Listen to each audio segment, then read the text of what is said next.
నమస్తే అండి. మనం ఈ పూట ఏకగ్రీవ ఎన్నికలు గురించి మాట్లాడుకుందాం. మనకి రాబో అక్టోబర్లో స్థానిక సంస్థలకు ఎన్నికలుంటాయి అనే సూచన ఉంది. మున్సిపాలిటీ, కార్పొరేషన్స్, జడ్పీటీస్, జిల్లా పరిషత్, మండల పరిషత్, పంచాయతీలు ఉంది. అయితే ఇవాళ వార్తల్లో వైఎస్ఆర్సిపి అధ్యక్షులు శ్రీ జగన్మోహన్ రెడ్డి గారు ఎక్కడ ఏకగ్రీవాలు పనికిరావు, ఖచ్చితంగా పోటీ ఉండాలి అని చెప్పేసి పార్టీ కేడర్కు ఒక సందేశం అయితే ఇచ్చారు. అంటే అధికార పార్టీ మిగతా వారిని ఒప్పించో భయపెట్టో ఏకగ్రీవం చేసేసుకుంటుందేమో అని ఆయన హెచ్చరించారన్నమాట.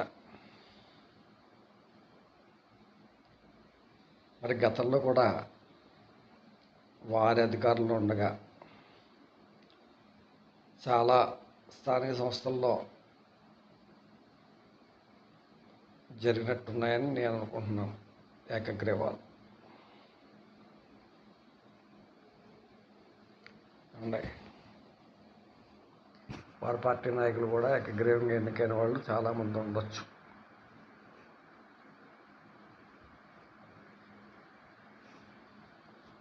మరి ఉన్నాయి. అధికార పక్షానికి ఓ న్యాయం, ప్రతిపక్షానికి ఓ న్యాయం.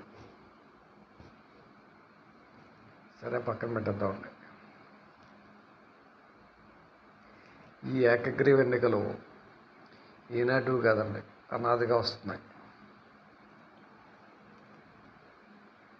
మనకు తెలిసి శ్రీ పివి నరసింహారావు గారిని ఏకగ్రీవంగా ఎన్నుకోవాలని అప్పటి సీఎం గారు శ్రీ ఎన్టీఆర్ గారు ఎంతో తాపత్రయపడ్డారు. కానీ కుదరలేదు. ఆ తర్వాత ఏవో రకరకాల దుస్సంఘటనలు జరిగినాయని కూడా వార్తలు వచ్చాయి. తర్వాత కాలంలో ఎన్నో చోట్ల ఇలాంటి సంఘటనలు జరిగాయి. ఎవరైనా ఎమ్మెల్యే చనిపోయినప్పుడు లేదా ఎంపీ చనిపోయినప్పుడు మిగతా వారు పోటీ చేయకూడదు అని వారిలో వారు ఏవో కొన్ని ఒప్పందాలు చేసుకుని కొంతమందిని అయితే ఏకగ్రీవంగా ఇంచుమించుగా ఎన్నుకున్నారు. ఇంచుమించుగా నామమాత్ర పోటీదారులను పక్కన పెడితే అండి, ప్రధాన రాజకీయ పక్షాలు ఒక్కటయ్యి కొంతమందిని అయితే ఎన్నుకున్నాయి. తర్వాత కాలంలో మళ్ళీ ఏవో పొరాపుచ్చాలు వచ్చి ఒకరిద్దరికి అలా మద్దతు ఇవ్వడం కుదరలేదని సమస్యలు వచ్చాయి. అసలు ఈ ఏకగ్రీవాలు కరెక్టా కాదా?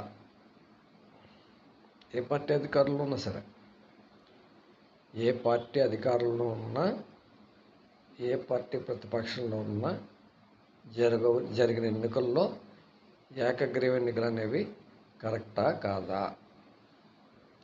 కరెక్ట్ కాదని నేను అనుకుంటున్నాను. ఎందుకంటే అసలు ఏకగ్రీవ ఎన్నికంటేనే ప్రజాస్వామ్యాన్ని అవమానపరిచినట్టు. అది పంచాయతీ వార్డు అవనివ్వండి, సర్పంచ్ పదవి అవనివ్వండి, లేదా అంతకుమించి ఏమన్నా ఎమ్మెల్యే పదవి ఉండి ఇంకో పదవి అవనివ్వండి, ఏకగ్రీవం అనేది ప్రజాస్వామ్యంలో మాత్రం కరెక్ట్ కాదు. ఎలాగంటే మనకి భగవంతుడినే అందరూ భగవంతుడిని ఒప్పుకోవట్లేదు. మనకి హిందూ మతంలో చూద్దాం, భిన్నమైనటువంటి సందర్భాల్లో భిన్నమైనటువంటి దేవుళ్ళని మనం పూజిస్తాం. కానీ అంతా ఒక్కటే అని మళ్ళీ భావిస్తాం. అయితే ఈ మధ్య హిందువుల్లో కూడా వేదాల్లో చెప్పబడినటువంటి దేవతా పురుషుల్ని లేదా దేవతా స్త్రీలను పక్కన పెట్టేశారు. ఎప్పుడో పెట్టేశారు అనుకోండి, చాలా వాళ్ళ క్రితమే పెట్టేశారు. ఇటీవల కాలంలో ఇంకా పెరిగింది. ఇప్పుడంతా బాబాలు, అమ్మలు, గాడ్లు. ఏమండి? మలమూత్రాలు వదిలేవాడు దేవుడు ఎలా అవుతాడండి? కామన్ సెన్స్ ఉండద్దు. మలమూత్రాలు వదిలేవాడు దేవుడా? అదే అమ్మ, బాబా, గాడ్. ఒక మంచి పురుషుడు అయితే ఉండొచ్చు, మంచి స్త్రీలు అయితే ఉండొచ్చు. వారిని ఆదర్శంగా తీసుకోవాలి మీరు. వారిని ఆదర్శంగా తీసుకోండి. ఎవరైనా మీకు మంచి పురుషుడు లేదా మంచి స్త్రీలు పలానా వారు బాబా లేదా అమ్మ అనుకున్నారనుకోండి, వారిని ఆదర్శంగా తీసుకొని విలువలు పాటిస్తూ మీ జీవనాన్ని సాగించాలి. అంతేగాని గుళ్ళు కట్టి డిబ్బులు పెట్టడం ఏంటి అండి? మీరు గుడి కట్టుకోవడానికి డిబ్బి పెట్టడానికి ఒక ఫిగర్ ఉండాలన్నమాట. ఏదో ఫిగర్, ఒక జెండా పెట్టుకోవాలి అక్కడ అండి. అది పక్కన పెడద్దాం. మన శ్రీకృష్ణ పరమాత్మ లేదా పరమేశ్వరుడు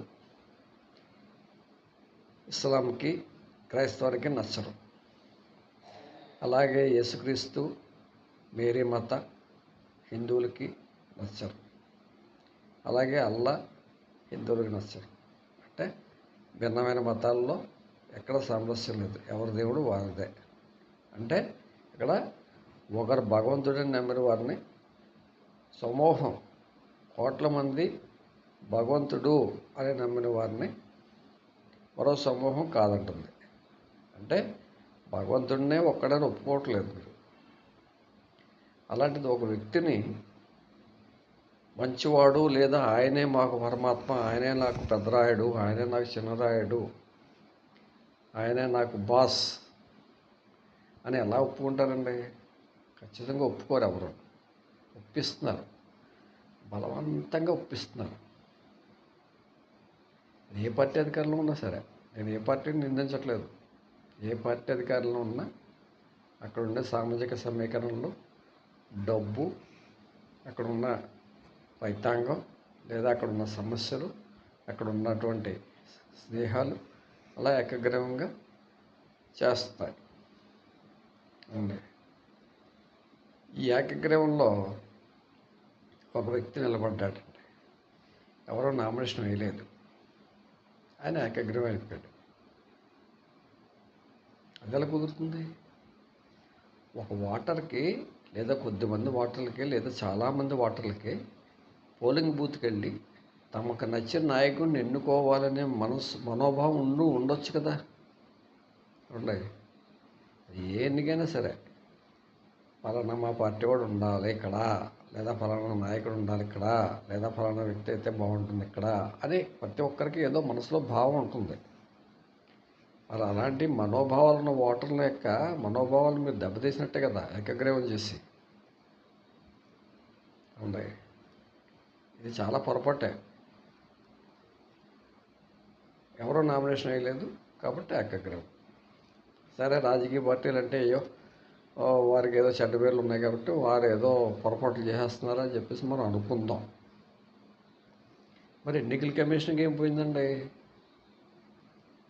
ఒక్కరే నామినేషన్ వేశారని ఏకగ్రీవంగా ప్రకటించేస్తారా? ఇదేం రూలు? ఈ రూల్ అయితే సవరించుకోవాలండి. ఎందుకంటే అటు బ్యాలెట్ పేపర్లో కానీ ఇటు ఓటింగ్ మిషన్లో కానీ మీరు నోటా అనేది పెట్టారు. నోటా అనేది పెట్టారు కదా. అంటే ఏ అభ్యర్థి కూడా మాకు నచ్చలేదు అని రహస్యంగా ఒక అభిప్రాయం తెలియజేయడం కోసం ఒక నోటానే గుర్తుపెట్టి దాన్ని కూడా లెక్కిస్తున్నారు. మరి నోటా అనే గుర్తుపెట్టినప్పుడు ఏకగ్రీవాలు ఎలా చేస్తారు? పాయింట్ అవునా కదా చెప్పండి. మేము తప్పు మాట్లాడుతున్నావా? తప్పుడే మాట్లాడట్లేదు కదండి. నోటా ఉన్నప్పుడు ఏకగ్రీవాలు ఎలా చేస్తారు? నేను ఎన్నికల కమిషన్ అడుగుతున్నానండి. కనీసం 4 అభ్యర్థులు ఉంటేనే కానీ ఎన్నిక జరపను అని ఎన్నికల కమిషన్ ఒక రూల్ పాస్ చేసుకోమనండి. ఖచ్చితంగా అక్కడ ఎన్నిక జరుగుతుంది. అవసరమైతే ఈ ఏకగ్రీవంగా ఎన్నుకోబడే వ్యక్తులే ఇంకో ముగ్గురిని పెడతారు. అంతా అందరికీ తెలుసున్న విషయం అండి. నేను కొత్తగా చెప్పేదేం కాదు. కాకపోతే బహిర్గతం కావాలి అంతే. ఏమండి ఆ అభిప్రాయాలు మేము చెప్తున్నాం అంతే అండి. ఇందులో ఎవరి పట్ల కక్ష కానీ ఎవరి పట్ల తీవ్రమైన విభేదాలు కానీ మనకేం లేవు. మనం చెప్పినంత మాత్రాన ఏం మారిపోదాం. ఏమండి ఏకగ్రీవం అనేది కరెక్ట్ కదండి. అది ఏ ఎలక్షన్ అయినా సరే ఎన్నికల కమిషన్ రూల్స్ మార్చుకోవాలి. అలాగే మన చట్టసభలు కూడా రూల్స్ మార్చుకోవాలండి. కనీస పోటీదారులు 4 ఉంటేనే కానీ పోలింగ్ జరగదు, పోలింగ్ నిర్వహించం అని ఒక రూల్ పెట్టాలి. ఎందుకంటే నోటా పెట్టారు కదా, నోటా పెట్టారు, ఒక అభ్యర్థే వచ్చాడు, అప్పుడు నోటా కేసి వాళ్ళు ఎవరు తెలిసిపోతుంది కదా, ఓపెన్ అయిపోతుంది కదా, సీక్రెట్ ఓపెన్ అయిపోతుంది కదండి.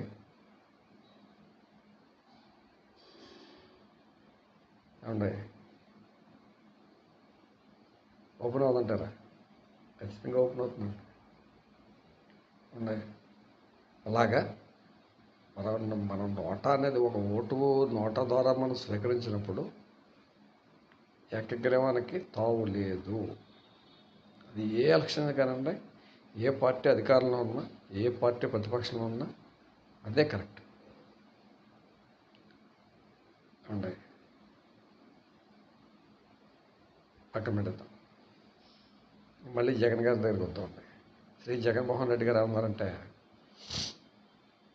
ఏకగ్రీవం అయితే కనుక ఆ పంచాయతీ పరిధిలో ఎమ్మెల్యే అభ్యర్థికి సీట్ ఇవ్వం, టికెట్ ఇవ్వం అన్నారు. ఇవన్నీ బెదిరింపులండి. ఏ అభ్యర్థికి అయితే టికెట్ రాదనుకుంటామో వారికే టికెట్ ఇస్తారు. ఏ అభ్యర్థి అయితే గెలవరు అనుకుంటారో వారే గెలుస్తారు. ఎప్పటి నుంచో ఉన్నటువంటి సిస్టమ్ అంటే ఇప్పుడు ఎన్నికల్లో పోటీ చేయాలంటే డబ్బున్న అభ్యర్థులే కావాలి. అంతేగాని డబ్బులు పెట్టుకోండి సంతకం పెడతానంటే ఎవరికే యాక్సెప్ట్ చేయరండి ఎవరు. అలా అయితే కొన్ని కోట్ల మంది వచ్చేస్తారు ముందుకు మాలాంటి వాళ్ళందరూ. ఏమండి డబ్బున్నవాడే. ఇప్పుడు ఎలక్షన్ అంటే మాట్లాడలేం కదా కదండి. కార్యకర్తలని సమీకరించుకోవాలి, వాహనాలు సమీకరించుకోవాలి, టిఫిన్లు టీలు ఇంకా రకరకాల సమీకరణలు చేసుకోవాలి, విలేకరులను మెయింటైన్ చేయాలి అండి. ఇంకా రకరకాల అధికార వ్యక్తులను మెయింటైన్ చేయాలి. డబ్బున్నవాడే ఎలక్షన్లో పోటీ చేయగలుగుతాడు. అవునండి. పలానా వారికి ఇవ్వు అంటే అక్కడ ఇంకెవరు డబ్బున్నవాడు లేడు, డబ్బున్న వ్యక్తి ఎవరు పోటీ పడడానికి లేరు అనుకోండి, మళ్ళీ వారికి ఇవ్వాలి. ఎవరికైతే ఇవ్వను అని మనం భీష్మించి కూర్చున్నామో వారికే ఇవ్వాలి. భీష్మ ప్రతిజ్ఞలు, రాజకీయాల్లో భీష్మ ప్రతిజ్ఞలు ఏం పనికిరావండి. అంటే మారిపోతూ ఉంటుంది గాలి. అవునండి. డబ్బు లేని వాళ్ళకి ఇస్తారా? ఎక్కడికైనా మర్చుకోటి ఇమేజ్ పెంచుకోవడం కోసం మేము పలానా వారికి డబ్బు లేని వాళ్ళకి ఇచ్చాం, పేదవాళ్ళకి ఇచ్చాం, ఎమ్మెల్యేం చేసాం అంటారు. కుక్కరి పేరులో ఉండేవాళ్ళు ఎవరో నాలాంటి వాళ్ళకి ఇస్తారన్నమాట. ఇచ్చేసి అది ఓటు బ్యాంక్ ఉండాలండి, అందరికీ ఇవ్వరు. ఓటు బ్యాంక్ వాళ్ళ పక్కన ఏదో సానుభూతి ఉండాలి. ఆ సానుభూతి ఉన్న చోట పదవులు వస్తాయి, వారికి టికెట్ ఇస్తారన్నమాట. పేదలను తీసుకొస్తున్నాం పైకని. కొన్ని చోట్ల జరిగితే జరగచ్చు. ఓటు భద్ర ఏ ఒక్కరికో ఒకరు ఇద్దరికో అప్పుడున్న సమీకరణాలను బట్టి అప్పుడున్నటువంటి పరిస్థితులను బట్టి ఒక బలహీనమైన అభ్యర్థిని పెడతారన్నమాట. అంటే అక్కడ బలమైన అభ్యర్థిని పెడితే అలాగే ఓడిపోతారని తెలిసి డబ్బులు ఖర్చు పెట్టకుండా ఒక బలహీన అభ్యర్థిని పెడతారు. గెలిస్తే లేకపోతే ఓడిపోతాడండి. చిత్రం ఏంటంటే వాడు అదృష్టం బాగుంటే గెలిచి పడేస్తాడు. అందుకే మేము బలహీనమైన అభ్యర్థిని పెట్టి గెలిపించుకున్నాం అంటారు. ఇదో రకం ట్రిక్ అనమాట. అలాగా మనం అనుకుంటాం అంతే, ఫలానా వారికి అక్కడ ఏకగ్రీవం జరిగితే మేము టికెట్ ఇవ్వమని అనుకుంటాం, పిలిచి వాళ్ళకే ఇవ్వాల్సి వస్తుంది. అందువల్ల ఏంటంటే అండి, ఏకగ్రీవం అయితే మేము టిక్కెట్లు ఇవ్వమన్నది భీష్మ ప్రతిజ్ఞ చేయకూడదు. అలాగే ఏ పార్టీ అధికారంలో ఉన్నా, ఏ పార్టీ ప్రతిపక్షంలో ఉన్నా కూడా ఏకగ్రీవాలు జరగకూడదు. అసలు ఏకగ్రీవం అంటేనే ప్రజాస్వామ్యాన్ని అవమానపరిచినట్టండి. ఏ పార్టీ ఉన్నా సరే, ఏ వర్గాన్నైనా సరే, ఏ కులాన్నైనా సరే అండి, మిగతా వర్గాల ప్రజల్ని, మిగతా వర్గాల కులాల వారిని, అక్కడ ఉన్నటువంటి ఓటర్ని ఒక రకంగా అనధికారికంగా అవమానపరిచినట్టు. ఎన్నిక జరగాలి. ప్రజాస్వామ్యం అంటేనే ఎన్నికలు, ఎన్నికలు అంటేనే ప్రజాస్వామ్యం. ఇది అవునన్నా కాదన్నా అదే కరెక్ట్. ఎందుకంటే ప్రజాస్వామ్యం, ప్రజాస్వామ్యం అంటే ఎన్నికలు. ఏకగ్రీవం అంటే ప్రజాస్వామ్యం కాదు, ప్రజాస్వామ్యం అంటే ఏకగ్రీవం కాదు. అవును కాదు, మీరేనా నేర్చుకోండి. ఉంటాను.